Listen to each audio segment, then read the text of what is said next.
boa noite para você que acompanha o programa Fala Ban, essa iniciativa do Sindicato dos Bancários de Sorocaba.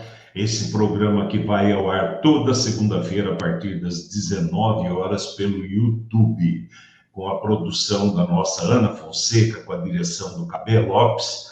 A gente dá início a mais esse programa. A Ana coloca aqui os caracteres para você poder seguir as nossas mídias. Nós temos Facebook, Instagram, TikTok, nós temos todas as ferramentas e ainda entregamos um boletim dentro da agência que é para você não dizer, olha, mas eu não sei nada sobre o sindicato. Está aqui o www.bancariosorocaba.org.br, que é o nosso site. Temos tudo ali disponibilizado para você tomar conhecimento daquilo que é o seu dia a dia. A nossa lista de transmissão, olha, o telefone que você passar para o sindicato, nós vamos adicionar nessa lista de transmissão e vamos mandar matéria para você específica do seu banco. Você que é do banco A, B, C, D, a gente manda notícias importantes do seu banco. Falando em banco, a matéria da última segunda-feira foi bastante visitada pelos colegas do banco. A gente falou muito sobre o Banco Bradesco, teve uma boa aceitação. A gente pede que você acompanhe a nossa programação, porque a gente passa uma série de informações aqui que são importantes. E se eu estiver falando do Banco A, pode servir para o Banco B, C, D, né?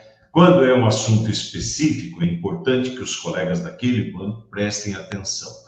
Mas a gente costuma dizer que se um banco está fazendo, o outro vai fazer também. Se um banco deixar de fazer, o outro provavelmente vai deixar de fazer.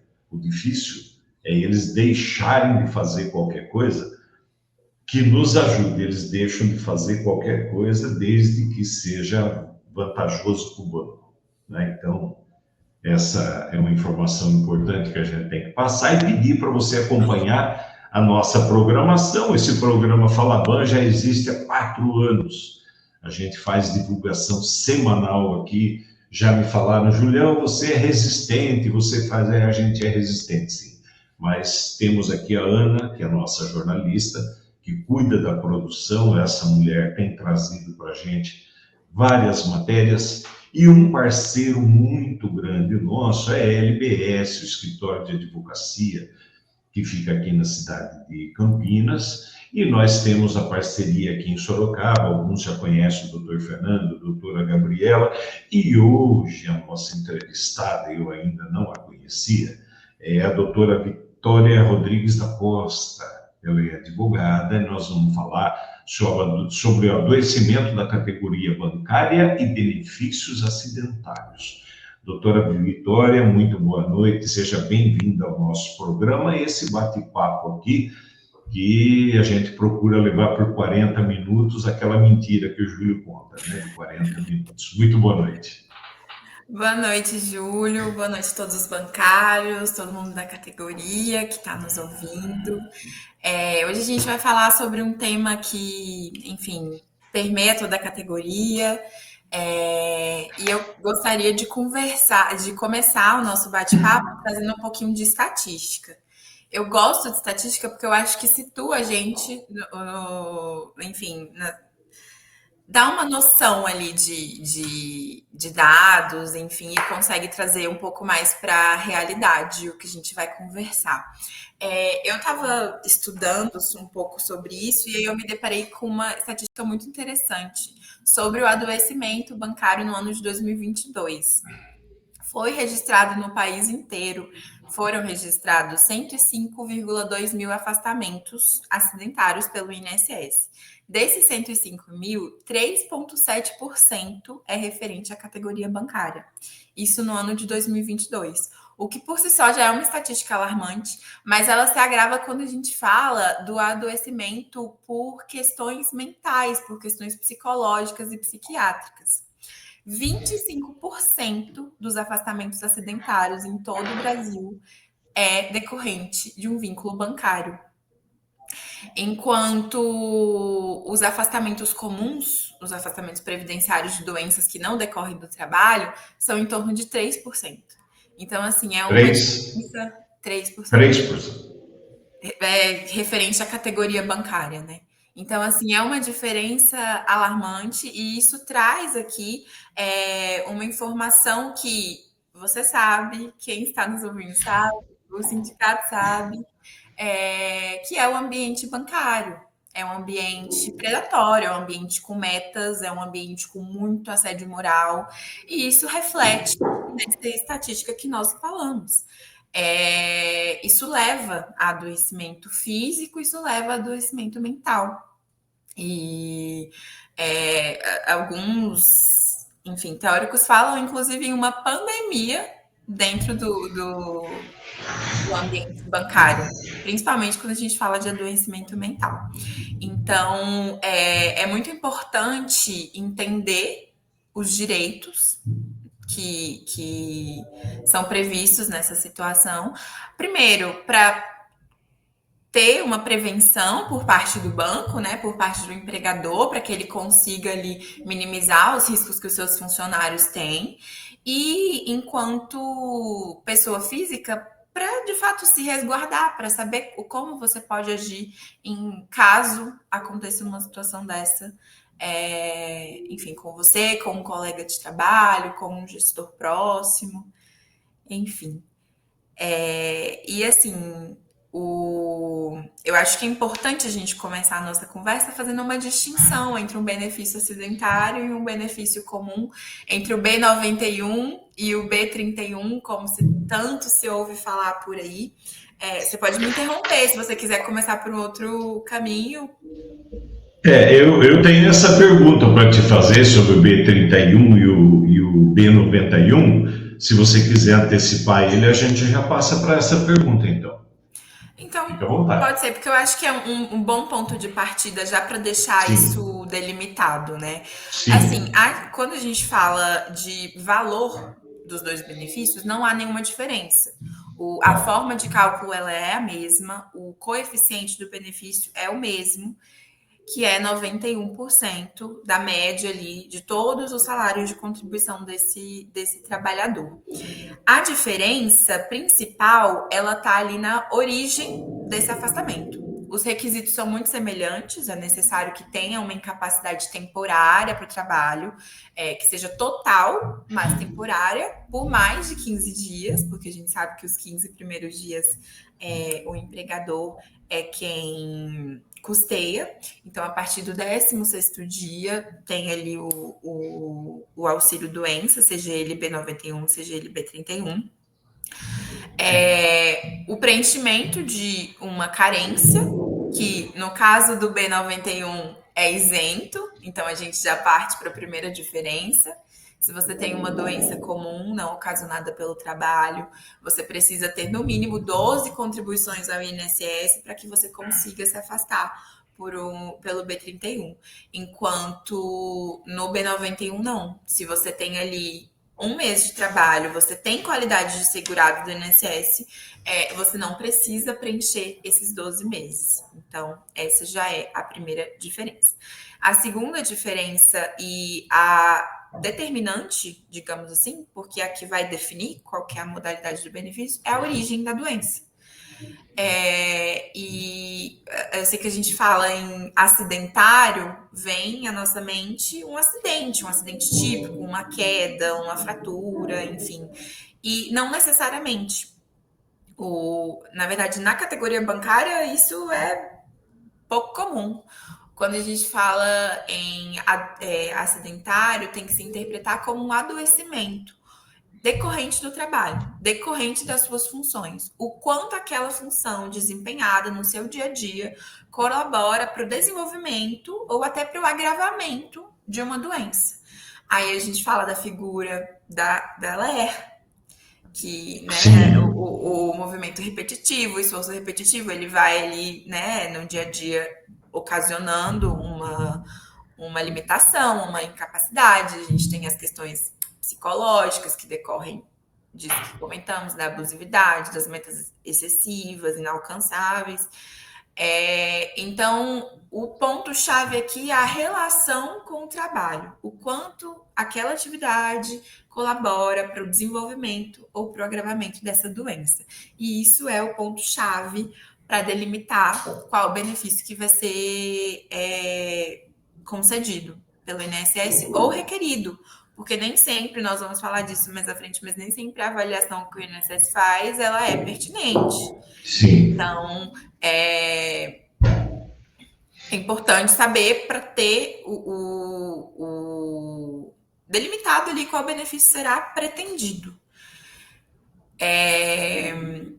E aí, além dessas diferenças, como eu falei, não impacta no valor, mas existem algumas vantagens, se é que a gente pode falar em vantagem, mas existem algumas consequências que o B94, B91 tem, que o B31 não tem. A gente vai falar mais para frente também. Mas eu acho que dá para delimitar a principal diferença entre eles. Se você, bancário, tem ali uma doença que você tem desde a infância ou foi adquirida ao longo do tempo, que não tem relação alguma com o trabalho, uma doença muito comum, né, nesses casos, por exemplo, um câncer, seja ele seja ele qual for, não tem relação com o trabalho. Você tem direito ao afastamento? Você tem direito ao afastamento, você tem direito à proteção previdenciária, só que essa doença ela não decorre do trabalho. Então, por outro lado, se você desenvolve uma doença, você tem ali, além da proteção previdenciária, algumas garantias também trabalhistas que vão ser resguardadas no seu caso. Vitória, posso chamar de Vitória? Claro. Me permite? Por favor. Eu tive uma surpresa agora, mês passado. Nós começamos a tomar conhecimento de alguns casos de burnout, né? E uma das pessoas acometidas da doença, que passou pela perícia do INSS, surpreendentemente, foi negado o retorno do trabalho da pessoa afastada, porque o perito do INSS diz que a pessoa não estava capacitada a voltar. Quando a gente sempre ouviu o contrário, que o INSS já manda de volta, porque vários motivos, né? Sim. Mas eu me surpreendi, porque esse profissional, esse perito, teve a sensibilidade de analisar um quadro anterior, porque o detalhe que me assustou foi isso. Olha, há X tempos atrás, você teve esse problema e você pediu para retornar ao trabalho como você está pedindo agora, por questão financeira e tal. Você não terminou o tratamento daquela primeira vez e agora agravou. E você retorna aqui de novo, querendo voltar ao trabalho do mesmo jeito que você pediu lá no passado. Então, você só vai retornar ao trabalho daqui 3 meses. O perito deu esse diagnóstico para o bancário, né, para a bancária afastada, que eu achei de muito profissionalismo deles, porque até surpreendente, porque até o exame demissional, quando a pessoa chega com aquele calhamaço de documentos, que eu também tenho essa prova, essa vivência, a pessoa que estava fazendo o exame ali nem olhou a documentação, simplesmente assinou o documento e entregou dizendo que estava apto, né? A pessoa estava apta a ser demitida, com todos aqueles comprovantes, remédios, sacola de remédio na mão e tudo. Mesmo assim, porque é um contrato feito, né, Vitória? Aquele estabelecimento é contratado para fazer o exame admissional e demissional. Então, quando o banco encaminha para lá para mandar embora, com toda certeza, aquele perito vai chancelar embaixo o desligamento. E nesse caso específico do Bornu, aconteceu o contrário, eu fiquei surpreso. É de surpreender essa informação, não é? É de surpreender, Júlio. Infelizmente, essa é a exceção, assim. Como você disse, no caso do exame demissional, a gente tem ali uma instituição totalmente imparcial.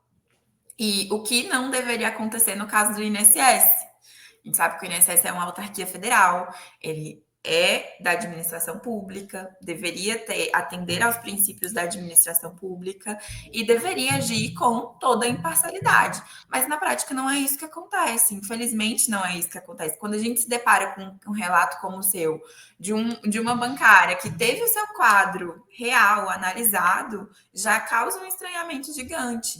Quando a gente vai fazer uma orientação para uma perícia, e aí não só para o bancário, mas para toda a categoria, a primeira coisa que a gente fala olha, organize seus documentos, deixa ali por ordem de emissão, facilita a vida desse perito o máximo que você puder, porque a chance dele te atender com uma má vontade é gigantesca. E, infelizmente, é triste falar isso, é triste, ainda mais porque a nossa legislação previdenciária, ela é muito boa, é uma legislação muito boa, muito bem feita, muito detalhada, muito garantista. Porém, a aplicação da legislação falha, e um desses pontos de falha é a perícia médica. Então, assim, causa, sim, uma surpresa. Infelizmente, é a exceção. Não é o primeiro caso que eu já ouvi assim, ainda bem, mas não é comum. E é isso que... Assim, eu acho que se você já tem um quadro de adoecimento, principalmente no caso do burnout, é muito comum em situações de atendimento mesmo, do dia a dia, você certamente sabe disso. Quando a gente atende um bancário nessa situação, tudo é ampliado. Então, a atenção que você precisa dar para esse caso, ela precisa ser ampliada. O cuidado com as suas palavras precisa ser ampliado. Você precisa ser mais objetivo possível, mais claro possível, para evitar que uma conversa simples possa virar um gatilho. E a perícia médica, ela é um gatilho. Então, seria muito bom se a gente pudesse garantir para o bancário que ele vai ser acolhido em um atendimento médico, que ele vai ter a sua documentação analisada, que ele vai ser examinado. É muito comum em quadros, né, ortopédicos, é muito comum em quadros ortopédicos que sequer o médico faça um exame físico. Entendeu? Então, como você vai avaliar uma condição física de uma pessoa sem fazer um exame físico? Então, assim, realmente é muito grave. É um quadro, a perícia médica é uma falha do INSS, uma falha sistêmica. Eles sabem disso. Existem iniciativas para melhorar, de fato existem, mas isso na prática fica um pouco perdido ainda. Espero que a gente avance nesse sentido e que peritos como esse se tornem a regra. Deus abençoe, né? Seguir a regra aí. Eu tive uma palestra, a gente participou de uma palestra alguns anos atrás, faz tempinho já, em que o perito, nessa palestra, ele disse o seguinte: olha, nós do INSS, nós também temos meta para devolver gente para o trabalho. Ele fez essa afirmação ali que deixou alguns doutores incomodados na mesa, mas é uma verdade, uma realidade que a gente sente na prática, né? A pessoa chega lá, toda mulambenta, toda... A gente vê que aquela pessoa não está bem, não está legal, mas mesmo assim o perito retorna aquela pessoa ao trabalho. Outros chegam normais, sem apresentar nenhum tipo de problema, e o afastamento é garantido. Parece que é aquela coisa do levantar o olho e olhar para a pessoa, ou não levantar, né? Tem aquele, antigamente, a Ler Dort, o perito colocava um lápis em cima da mesa, e o lápis, a mesa já inclinada, e isso o perito falou para nós. Ele enfiava um papelzinho embaixo dos pés da mesa aqui do lado dele, de modo que a mesa ficasse inclinada para o lado do paciente, né? E aí ele pegava o lápis e colocava em cima da mesa e dava uma disfarçada, uma olhada de lado, o lápis corria e ia cair da mesa, a pessoa abaixava para pegar. No abaixar para pegar o lápis, ele dava o veredito dele de que a pessoa podia voltar a trabalhar, que estava com os reflexos. Já estava com os reflexos em dia, que podia, a sacanagem, né? Então, o que você falou, falta um pouquinho de cuidado, de tato para ver, tem documento, tem, né? No caso dessa pessoa que foi retornada, autorizada, digo, a demissão, ela andava com uma sacola nas costas de remédios que ela tomava e não está bem até hoje. Afetou até a cabeça. Hoje, eu posso afirmar com toda certeza que o problema que ela tinha motor, que eram os movimentos repetitivos, agora passou para a cabeça, né? E ela nem trabalhando no banco está mais, não conseguiu aposentar, foi uma tremenda de uma sacanagem feito com ela. Mas, ó, no começo eu falei que eu fico contando minhas histórias e a gente não pergunta, né? Eu tenho que aproveitar a sua presença aqui, só reforça para mim. Em quais situações, né, o adoecimento do bancário pode ser caracterizado como acidente de trabalho? É o problema mental, alerta, DORT, não é o problema de uma doença pré-existente, né? Essa que é a resposta? Assim, a doença pré-existente, ela tem que ser vista com cuidado, Júlio. A gente faz um Tá. parênteses, porque o agravamento pelo trabalho também pode ser configurado como acidente de trabalho, tá? Então, assim, fazer essa separação de que o que já era pré-existente automaticamente não é considerado acidentário, não é bem condizente. O que tem que se avaliar é justamente a relação da doença, seja ela qual for, seja ela psiquiátrica, seja ela ortopédica, seja ela oncológica, com o trabalho. Claro, no caso das doenças oncológicas, a gente sabe que é uma questão, né, ali, enfim, genética, é uma questão, eu nem sei muito bem dizer em termos medicinais, mas Tá. que O de fato genético ela muito não é bom. relacionada. Isso. Então, assim, de fato, ela não é relacionada com o trabalho. Um caso de uma doença ortopédica, por exemplo, que, não sei, foi desenvolvida em algum outro momento. Vamos pegar uma hérnia na lombar. Tudo bem, ela pode não ter se originado ali no trabalho, mas às vezes um ambiente não ergonômico Uhum. repetidamente agravou. Uma Sim. hérnia por si só não incapacita, mas de repente a continuidade daquele ambiente não ergonômico, não, né, ajustado como deveria ser, causa um agravamento da doença a ponto de virar incapacidade. Porque nem sempre uma doença é incapacitante. Quando a gente fala em incapacidade, é justamente reduzir ou anular a capacidade de trabalho por conta daquela doença. Então, você pode ser portador de uma doença, você pode ter ali os sintomas dela controlados, seja por tratamento medicamentoso, seja por tratamento fisioterápico, psicológico, e ela pode não te atrapalhar no desempenho das suas atividades. Mas pode ser que não, pode ser que o trabalho seja um gatilho para a sua doença piorar, o trabalho em uma posição não ergonômica, ou até mesmo ergonômica, só que por ser muito repetitivo, tira a sua condição de trabalhar. Às vezes tira a sua condição de trabalhar naquela função, mas de repente, se você for adaptado para uma outra função, em um outro ambiente, você consegue. Então, assim, a ideia é sempre essa. O que ocasionou a incapacidade? Se é uma doença que decorre do trabalho, é a forma mais fácil, digamos assim, de identificar. Mas se é uma doença que já existia, porém o trabalho agrava e incapacita, isso também pode ser configurado. Não sei se eu consegui deixar Entendi. claro. Entendi, sim. E eu já tenho um comentário para fazer em cima, que sempre tenho, né? O funcionário que tem problema nos dois joelhos, que provavelmente vai ter que colocar uma prótese em cada joelho, por falta de sensibilidade administrativa num bancão de Sorocaba, que estava trabalhando em pé lá no autoatendimento, quando ele poderia estar trabalhando sentado numa cadeira, atrás de uma mesa, fazendo qualquer outro serviço que não fosse aquele sacrificante para os dois joelhos, Sim. né? Então, também tem a falta de sensibilidade ou maldade administrativa. Eu vou ficar livre desse cara aí, já boto ele lá para ficar estressado, ele vai Manda para o pedir a conta, INSS. manda para o INSS. Sim, Doutora, isso, vamos lá. isso também. Pode acontecer, né? Uma maldade aí, Claro, né? e acontece muito, Júlio, porque assim, você está trazendo casos que você atendeu, eu vou trazer um que eu atendi recentemente também, de Chumbo trocado, uma vai. questão. Isso.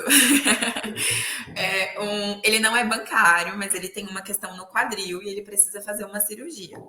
É assim, um cara jovem que, em razão da idade, por si só não teria aquele tipo de doença, mas o trabalho ali sentado, trabalhava mais de 12 horas por dia, às vezes no final de semana, compensando ali todo o peso no quadril, sentado, colaborou para que isso virasse um problema gigante do tipo, ele não consegue ficar muito tempo sentado e ele não consegue ficar muito tempo em pé.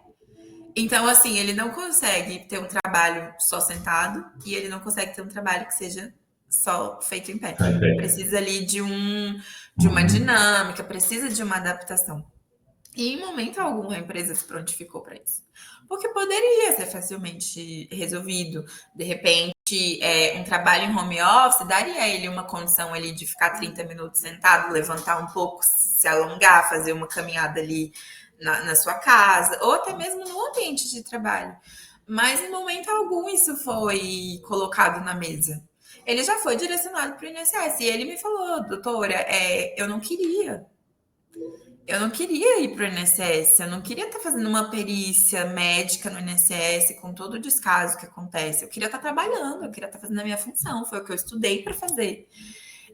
Mas o ambiente, nem sempre, na maioria das vezes, não propicia isso. É muito mais fácil você direcionar para o INSS, deixa virar uma questão do INSS, não uma questão funcional. E isso também ocasiona na fila gigantesca do INSS, né? E ocasiona, como consequência, tem esse valor exacerbado de benefícios em análise, esse valor exacerbado de perícias médicas que tem que ser feitas, um perito fazendo, sei lá, 20 perícias em um só dia, que consequentemente serão perícias mal feitas. Então, assim, é um problema, uma coisa puxa a outra e vai virando uma bola de neve. É o bancário que tem 10 visitas para fazer no dia, a gente já tem uma estatística rapidinha. Ele não consegue fazer 5. Ele tem 10, mas ele não consegue fazer 5. Então, lógico, ele não vai ter a meta dele batida, porque esse número ele não é condizente com a possibilidade da realização, né?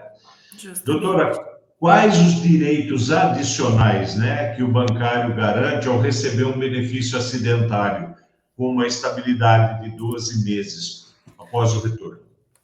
Certo. A estabilidade, ela é, digamos assim, a mais conhecida das vantagens, digamos assim, dos direitos adicionais. E a gente fala em 12 meses em relação ao que prevê a legislação previdenciária e trabalhista.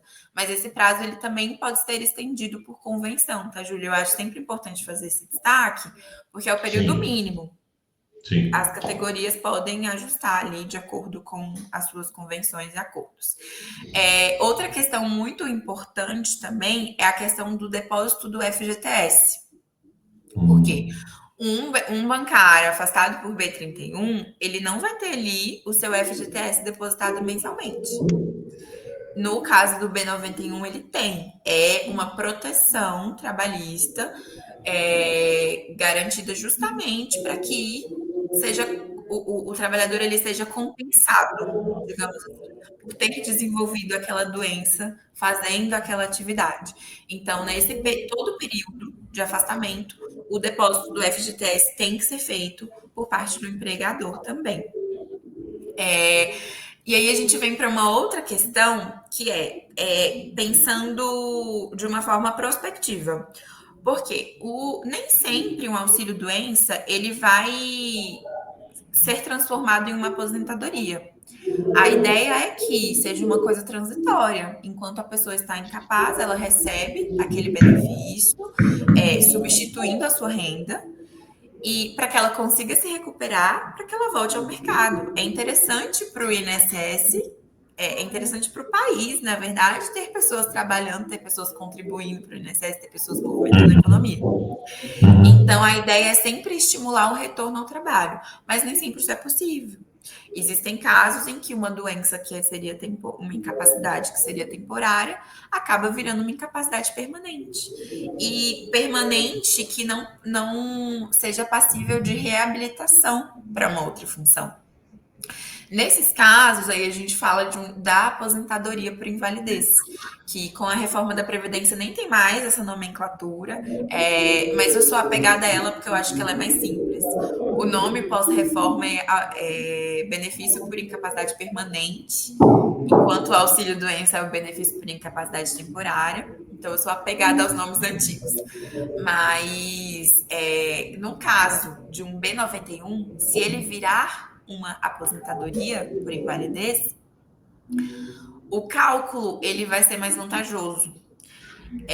E aí, eu sei que quando a gente fala de cálculo, coeficiente, tudo fica um pouco mais confuso, mas eu vou tentar ser um pouco mais didática, porque é importante trazer essa informação. O cálculo do auxílio-doença eu mencionei um pouco antes. Ele calcula-se ali a média aritmética de todas as contribuições, chega em um valor, e em cima desse valor aplica-se um coeficiente. Tanto o B31, B91, o coeficiente é 91%. Ou seja, tem ali uma redução de 9% da média. No caso da aposentadoria por invalidez, antes da reforma, naturalmente a gente pensa, se a aposentadoria é permanente, logo o cálculo dela tem que ser mais vantajoso. Essa é a lógica. E assim era antes da reforma. Tirava-se a média de todas as contribuições da mesma forma. Na verdade, não era de todas. Descartavam ali as menores contribuições, as 20% menores. Após a reforma, não se descarta mais, então é 100%. Só piora para nós, né? Só piora para nós. Só piora. E não bastando isso, o coeficiente, ao invés de ser 100%, como era antes, sim, passou a ser 60%, acrescido de 2% para cada ano que exceda 20 anos de contribuição para o homem ou 15 anos de contribuição para a mulher. Aqui ficou tudo embolado. Mas, na prática, isso significa que, para um trabalhador, vamos falar do homem aqui, para um homem ter um coeficiente de 100% na sua aposentadoria por invalidez, ele tem que ter pelo menos 40 anos de contribuição. Então, assim, 40 anos de contribuição para você poder adoecer, para você conseguir se aposentar por invalidez com uma renda digna. Então, assim, foi uma das mudanças mais drásticas da reforma da Previdência. Tá tendo uma obra aqui, então sim, vai sair uma furadeira. Sim. Vai sair uma furadeira, me desculpem. Mas foi uma das mudanças mais drásticas trazidas pela reforma da Previdência. E é importante falar disso porque essa regra de cálculo, ela tem uma exceção, que são justamente os benefícios advindos de acidente de trabalho. Então, se você tem uma doença ocupacional e porventura ela vire uma aposentadoria, você vai ter um cálculo mais vantajoso. Você vai ter o coeficiente de 100% e não o coeficiente de 60% acrescido ali dos 2% para cada ano de contribuição que você tem. Então, essa é uma vantagem que é pouco conhecida, é pouco falada, mas eu acho importante pontuar, até porque não necessariamente precisa ser automático. Não necessariamente você precisa estar ali recebendo o B91 e aí o INSS transforma em aposentadoria por invalidez. Não. Se você teve um benefício cessado ali, mas você entende que você está incapacitado de forma total e que você tem direito à aposentadoria por invalidez, isso já judicialmente, tá, Júlio? Administrativamente, no próprio INSS, isso é muito difícil. Mas judicialmente dá sim para discutir que a origem da incapacidade novamente. Se a incapacidade se originar do trabalho, ainda que não seja automaticamente convertido em uma aposentadoria por invalidez, é possível conseguir resguardar essa forma de cálculo, tá? E aí, só para concluir, porque eu acho isso assim uma mudança que me indigna, de verdade. Então, eu sempre fico muito raiva quando eu falo dessa alteração dessa forma de cálculo. Então, para quem também tem esse sentimento, isso está sendo discutido, a constitucionalidade disso está sendo discutida no Supremo. E vamos esperar que, de fato, seja declarado como inconstitucional, porque notadamente é um. Não compensa, não compensa você se aposentar por invalidez. É muito melhor você ficar recebendo auxílio-doença, porque o cálculo é mais vantajoso. Mais Então, vamos vantajoso. acompanhar e esperar que o Supremo reconheça essa inconstitucionalidade que a gente sabe que existe. E aí o trabalhador fica com fama de vagabundo, né? Porque ele vai ficar afastado a vida toda, que é aquela coisa tal mesquinha por parte Fica patronal. encostado, né? Isso. Ah, não, aquele ali nunca trabalhou na vida, aquele ali é vida boa, aquele ali. Eu fico muito inconformado, porque está evidente na política brasileira hoje que quem está lá está defendendo um lado pessoal, particular, o lado patronal e o lado das igrejas. Me permitam aqui, me desculpem ser sincero, mas a grande verdade é essa: aquele monte de religiosos que estão lá, eles estão defendendo inclusive o armamento. Então, isso aí não tem nada a ver com religião. E isso me chateia muito, porque nós somos 90% da população, a gente elege patrões, latifundiários, a gente elege religiosos, militares, e esse, né, filão da sociedade que deveria estar pensando no coletivo está pensando no individual. Eu tenho sido muito crítico, muito áspero nesse assunto. Quando sento conversar com a minha mãe, eu falo, oh, mãe, eu falando aqui de novo, mas tudo que a gente assiste, tudo que a gente vê é contrário ao trabalhador, né? Como é que você pode ter 2% a cada ano de trabalho com um teto de 40 anos, quando nós começa a pintar o cabelo de branco, a empresa já está pensando em mandar embora, porque está envelhecendo, vai trazer problema médico, então eu vou pegar um molequinho, um novinho, que muito provavelmente não vai dar despesa médica, e tudo que você mandar fazer, ele vai lá e faz, né? Ele vai lá E que e por faz vezes sem vai questionar. receber um salário muito menor. Menor, é isso mesmo. Doutora, mudando de assunto agora, a gente vai passar para o CAT. E aí eu quero agradecer muito, muito a doutora Luciana aí da LBS, que quando a gente tem aqui uma dificuldade, olha, aconteceu um caso com tal bancário assim assado, para a abertura de CAT, está ali a doutora Luciana, que tem sido muito pontual com a gente. De que forma a emissão do CAT pode impactar no reconhecimento do nexo entre doença e atividade bancária? A CART é o documento que formaliza a relação da doença com o trabalho. Então, quando a gente fala de documentação necessária para dar entrada em um benefício, seja ele qual for, existem documentos chaves. Documentos que o INSS vai bater o olho, ou deveria, vou fazer Deveria. esse parênteses aqui, vai bater o olho e identificar que tal documento enseja o direito a determinado benefício. A CAT é esse documento. É o documento que demonstra, de fato, a relação dessa incapacidade com o trabalho. Só que nós temos algumas questões práticas em relação à CAT que podem facilitar ou não a concessão desse benefício nessa modalidade. O que acontece? Pela legislação previdenciária, a CAT ela pode ser emitida pela empresa, que é o cenário ideal, né? E A difícil. empresa, muito difícil, que é justamente o reconhecimento formal de que aquela doença de fato é ocupacional. Então, quando isso acontece, se você tem uma CAT emitida pelo empregador, a probabilidade de você ter um benefício concedido na modalidade acidentária é gigantesca. É um reconhecimento formal da empresa de que, de fato, ela contribuiu para aquela incapacidade. Só que isso não acontece. E quando acontece é raro. Então, existe aí outras 3 possibilidades de emissão. A emissão pelo sindicato da categoria, a emissão pelo médico que atende o paciente, portador daquela incapacidade, e a emissão pelo próprio incapacitado. Então, são essas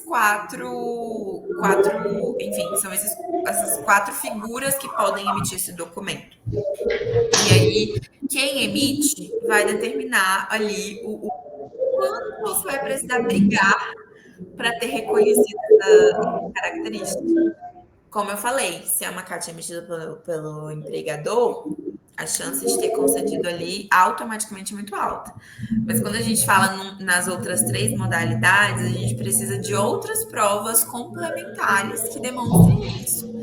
E aí nós estamos falando de documentação médica mesmo, relatórios médicos, laudos médicos, no caso das doenças psiquiátricas, né, psicológicas. O profissional que atende, que acompanha aquele caso, tem condições de dizer como que aquela doença ela é desenvolvida, ela é agravada, né? Então, ter essa documentação particular é fundamental para complementar a CAT. Mas respondendo à sua pergunta, é a emissão desse documento que vai formalizar a relação da doença com o trabalho e é o que vai fazer com que seja o INSS de forma administrativa, seja na justiça, caso o INSS indefira esse benefício, você precise ir para o judiciário, é esse documento que vai separar ali o joio do trigo, digamos assim. E não é o atestado médico, né? Porque nós já tivemos muitos casos no passado em que a pessoa ia no médico, reclamava do seu problema, da dor, enfim, e aí o médico dava um atestado lá de afastamento de 10, 15, 20, 30, 50 dias. E o bancário, naquela oportunidade, ele acreditava que aquele atestado de afastamento era uma garantia para ele poder dar a entrada e adquirir o benefício da aposentadoria, E aquele documento dizia somente do período em que ele tinha que estar em casa. Não dizia que era porque o dedo doía, porque a cabeça, o pescoço, a coluna, né? E aí o benefício era negado e a pessoa vinha muito tiririca da vida para cima do sindicato, querendo que o sindicato fizesse mágica ali para provar que ele tinha problema. É triste falar isso, mas o sindicato não é médico, a gente não tem como falar, olha, esse problema aqui é grave, tem que afastar, né? Tem que ter um reconhecimento do médico, daquela dificuldade, daquele problema pré-existente, tudo isso, né, doutora? Isso, Júlio. Assim, quando a gente fala em um atestado médico, ele tem alguns requisitos para que ele tenha validade. Um deles é ter ali a doença, o código da doença, a CID da doença, a assinatura, o nome e o CRM do médico e o período de afastamento. E qual o nível que essa doença incapacita para o trabalho. Então, quando você pega aquele atestado, atesto para os devidos fins, que o trabalhador tal precisa se afastar do trabalho por 30 dias, acabou, você não tem Não tem. os requisitos formais de validade de um atestado. É Então, nesse assim, que eu falei. É exato. nesse Então, caso. assim, vai dizer para o INSS o tempo que ele precisa se afastar. Ok, mas por qual doença? E aí eu puxo aqui a figura do Ateste Med, que é a modalidade que permite ao trabalhador pedir o benefício previdenciário, seja ele acidentário ou seja ele previdenciário, B31, B91, permite que o trabalhador anexe o seu atestado e tenha o benefício concedido sem a realização de uma perícia. É uma das medidas ali para tentar desafogar essa fila da perícia médica, digamos assim. Então, o atestado ele tem que estar muito redondo. Se tem lá só o período de afastamento, não tem a doença, não tem o código, não tem a assinatura do médico, o benefício vai ser negado. Ou você vai ser encaminhado para a perícia médica. Sim. Então, assim, e detalhe, o atestado médico, ainda que ele esteja perfeito do ponto de vista formal, ele vai comprovar apenas a incapacidade. Quando a gente fala de benefício acidentário, não é só a incapacidade que a gente precisa provar. É a incapacidade e o nexo causal. Então, a CAT entra aqui.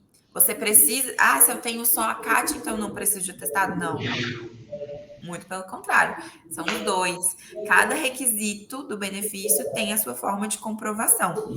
A CAT, ela entra para comprovar o nexo, mas o relatório médico ele é imprescindível para demonstrar a incapacidade. Se só tem incapacidade e não tem nexo causal, você não tem um benefício acidentário. E só tem nexo causal e não tem incapacidade, não tem benefício por incapacidade. Sim, é o caso do rapaz com os problemas dos dois joelhos. Ele pode ter o afastamento, ele pode ter uma série de coisas, mas se alguém não disser que o problema dele é no joelho, ninguém vai impedir ele de trabalhar em pé, né? Durante a jornada toda lá na porta do banco e tal, porque ninguém sabe o problema que ele tem. E descrever. Olha, ele não pode ficar em pé por longas horas. O ideal seria que ele exercesse as suas atividades sentado. Entendeu? O médico, ele tem. Claro, não são todos. A gente sabe que são profissionais e profissionais em todas as áreas.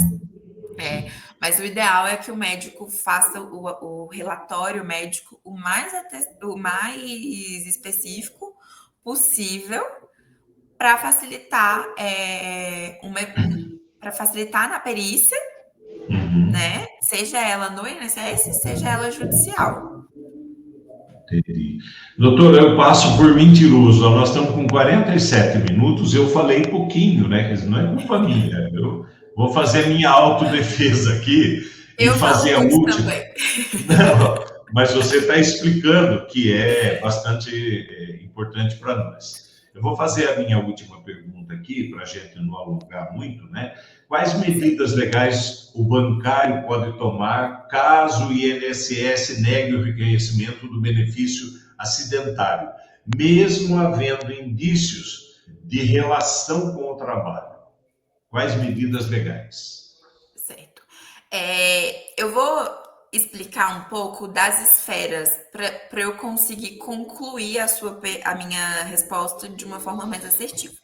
Nós temos a esfera administrativa, que é um procedimento dentro do próprio INSS, aquilo que você faz, liga no 135 ou agenda a perícia pelo aplicativo, passa pela perícia e tem ali o seu comunicado de decisão. Isso é um processo administrativo. E nós temos o âmbito judicial, que necessariamente para você acessar, você precisa ter uma análise administrativa. Então, você necessariamente precisa passar pelo âmbito do INSS. Já faço esse parênteses aqui.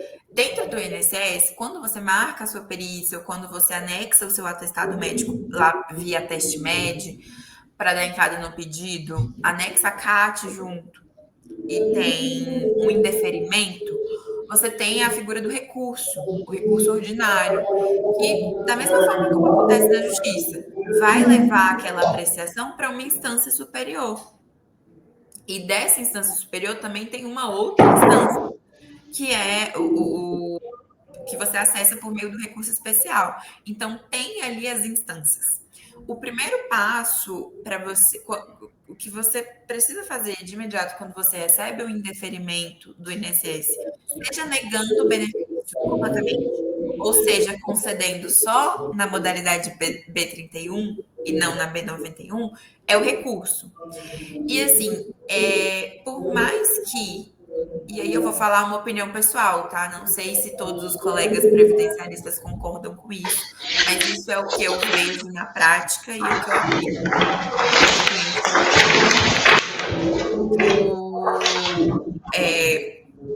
Desculpa, perdi o ponto do raciocínio. Mas o recurso administrativo, ele não é, nem de longe, a medida mais efetiva para se tomar. É uma medida necessária quando a gente fala dos bancários, por quê? Porque precisa demonstrar ali para o seu empregador, você precisa deixar o banco atualizado da sua situação. Então, se a gente fala de Caixa Econômica, se a gente fala de Banco do Brasil, ou qualquer outro banco que tenha ali a antecipação, o benefício da antecipação da licença saúde, é imprescindível que você mantenha o banco informado da sua situação previdenciária. Então, você entrar com esse recurso é importante para você mostrar para o banco que, olha, eu não estou recebendo o benefício do INSS porque foi indeferido, mas eu estou recorrendo porque a decisão administrativa foi incorreta, foi injustificada. É importante por isso. Só que, como eu falei, não é a medida mais efetiva. É aí que eu recomendo que se acesse o judiciário. Por quê? Por mais que o judiciário não seja célere, como deveria, ele é mais rápido e mais efetivo que o INSS. É o que a gente falou lá no comecinho sobre a imparcialidade. O INSS deveria ter, mas ele não tem. Então, você tem a própria autarquia reanalisando uma decisão que ela tomou. Quando a gente fala em judiciário, não. Você tem ali o juiz de primeira instância. Se você tem uma decisão com a qual você não concorda, você escalona para uma outra instância, que é um outro colegiado, todos com a obrigatoriedade de ter imparcialidade. Então, já começa daí. Esse é o primeiro ponto. E aí a gente tem o tempo. É muito pouco comum quando acompanhando, né, nas situações, nos agendamentos, você vai saber disso também. É pouquíssimo comum de acontecer um recurso procedente no INSS. É raro deles verem as próprias decisões. É justamente por isso, porque eles não vão rever uma decisão tomada no âmbito da própria autarquia. Entende? Então, a minha orientação é sempre essa. Faça o recurso porque você precisa comprovar a sua situação para o banco, mas simultaneamente, e aí uma coisa não anula a outra, são esferas diferentes. Uma decisão não obriga a outra, seja uma decisão do INSS não obriga o judiciário, na verdade, uma decisão do INSS não obriga o judiciário, mas o contrário acontece. Então,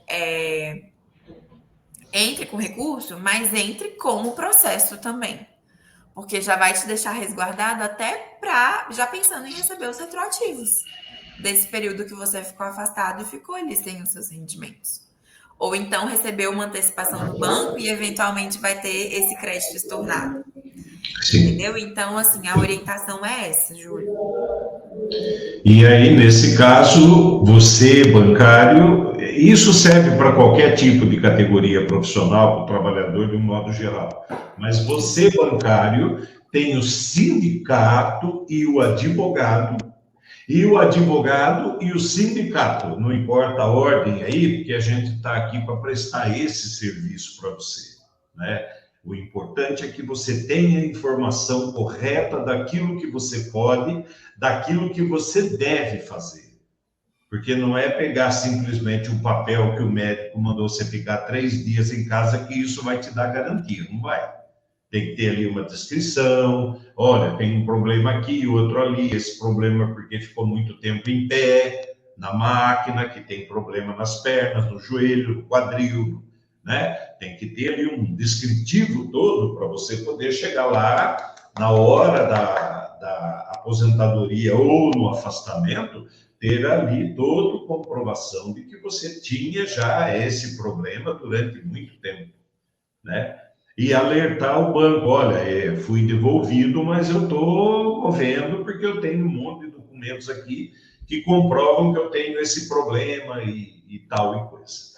Doutora Vitória, ficou muito bem, ficou bem claro para nós aqui a sua explicação, e com 54 minutos a gente pode agora pedir, olha, se você tiver mais alguma complementação, mais algum assunto, algo que você queira falar, por favor, faça agora.